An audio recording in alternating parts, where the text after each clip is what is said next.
so loved the world, you are a part of that world. ദൈവം മുഴു ലോകത്തെയും അത്രമേൽ സ്നേഹിച്ചു എന്ന് എഴുതിയെങ്കിൽ നീ അതിൽ ഒരാളാണ്. And while we were still sinners, Romans 5:8, he sent his son.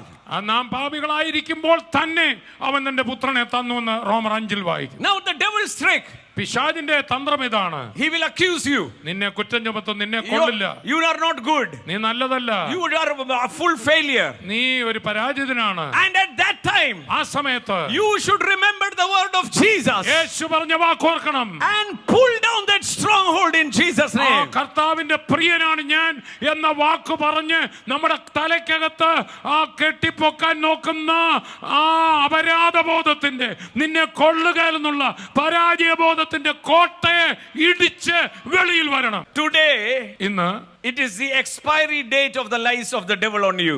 പിശാച് നിന്റെ മേൽ പറഞ്ഞ നുണകളുടെ എക്സ്പയറി ഡേറ്റ് ആയിരുന്നു.